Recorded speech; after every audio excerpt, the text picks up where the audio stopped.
क्या आजकल रेप के केसेस ज्यादा हो रहे हैं या फिर पहले जैसा ही सब कुछ चल रहा है?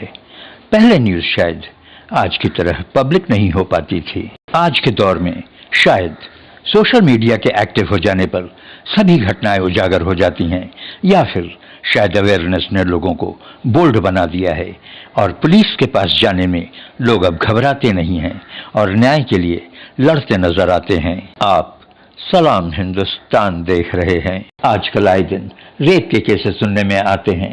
किसी न किसी महिला या किसी बच्चे का यौन उत्पीड़न हो रहा है। ऐसा नहीं है कि हमारे राज्य की सरकारें इस संदर्भ में कुछ कर नहीं रही हैं। ऐसा नहीं है कि हमारी सरकार सजग नहीं है, लेकिन हमारे एडमिनिस्ट्रेशन को और स्ट्रिक्ट होना पड़ेगा और गुनहगारों के बीच एक कड़ा मैसेज देना होगा कि अगर वो सुधरते नहीं हैं तो सरकार उनको ऐसी कड़ी सजा देगी कि उनकी रूह कांप जाएगी। सुप्रीम कोर्ट ने सेक्स वर्क को भी एक रोजगार माना है। सुप्रीम कोर्ट ने वेश्यावृत्ति को एक पेशा माना है, इसलिए वेश्यावृत्ति को कानूनी मान्यता प्राप्त है और वेश्यावृत्ति कानूनी रूप से वैध है। लेकिन इसके आड़ में मानव तस्करी का एक बड़ा खेल होता है। शरीफ और अच्छी लड़कियों का अपहरण करके इस धंधे में ढकेल दिया जाता है, जिस पर एडमिनिस्ट्रेशन की उतनी पकड़ नहीं है जितनी पकड़ होनी चाहिए। देह व्यापार के अलग अलग तरीके शुरू हो गए हैं। बाहर से ये कुछ और दिखते हैं, लेकिन अंदर से ये कुछ और ही होते हैं।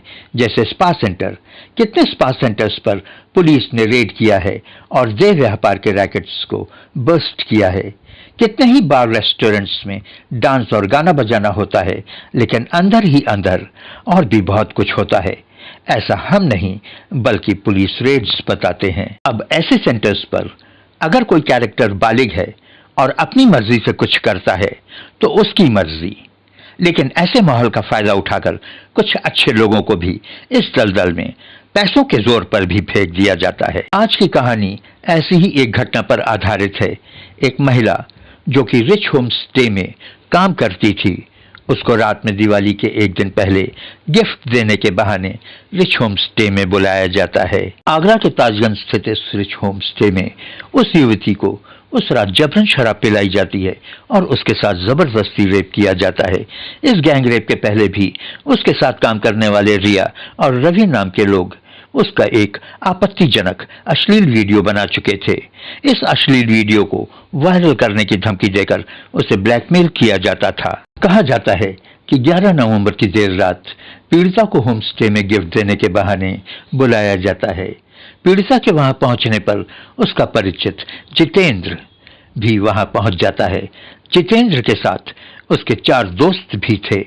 रवि जो उस पीड़िता के साथ काम करता था, वो पहले से ही होम स्टे में मौजूद था। सभी ने हैप्पी दिवाली विश करते हुए उसे दिवाली की खुशी में दिवाली सेलिब्रेट करने के एंगल से उसे शराब ऑफर करते हैं, लेकिन शराब पीने से वो मना कर देती है और उन लोगों को समझाने की कोशिश करती है कि रात काफी हो गई है और उसे घर जल्दी जाना है। घर पर उसके बच्चे उसका इंतजार कर रहे होंगे, लेकिन जितेंद्र और उसके दोस्तों की नीयत में खोट था। पीड़िता के न मानने पर वो उसके साथ जबरदस्ती करने लगते हैं। जब पीड़िता ने विरोध किया तो जितेंद्र उसको पकड़कर जबरदस्ती घसीटते हुए पास के कमरे में ले जाने लगता है। पीड़िता के विरोध करने पर उन दरिंदों ने उसके साथ बेरहमी के साथ मारपीट की। शोरगुल सुनकर सिक्योरिटी गार्ड होटल के उस कमरे में पहुंचकर दरवाजा खुलवाया तो लड़की रोते हुए बाहर आई। लड़की चीख चीख कर अपनी मदद करने की गुहार लगा रही थी। वह जमीन पर लेट गई। आरोपियों ने गार्ड को हड़काते हुए लड़की को वापस घसीटते हुए फिर से कमरे में चले गए। इस घटना के दौरान वहां पर मौजूद एक शख्स मोबाइल फोन पर घटना का वीडियो बना रहा था। उसने पुलिस को कॉल कर सूचित किया। पुलिस तुरंत होम स्टे पहुंची। पीड़िता ने रोते हुए बताया कि इन लोगों ने मुझे जबरन शराब पिलाई, मना करने पर सिर पर कांच की बोतल तोड़ दी, इससे पैंट में टॉयलेट भी हो गया। उस लड़की ने पुलिस को बताया कि उसे ब्लैकमेल कर काफी पैसा लिया गया है। उसने ये भी बताया कि उसका एक प्लॉट था जिसको इन लोगों ने बिकवाकर उसका पैसा हड़प लिया। पीड़िता की उम्र इस समय 25 साल है। मेडिकल के लिए पीड़िता को जिला अस्पताल लेकर पुलिस गई, लेकिन उसने मेडिकल करवाने से मना कर दिया। उस समय पीड़िता नशे में थी। पुलिस ने 4 युवकों और एक युवती को गिरफ्तार कर लिया है। होम स्टे को फिलहाल सील कर दिया गया है। इस वीडियो से किसी को भी आहत करने का कोई इरादा नहीं है, बल्कि इस वीडियो को बनाने का ध्येय पब्लिक को सजग करना है। हो सके तो इस वीडियो को लाइक और शेयर करें और चैनल को सब्सक्राइब करें।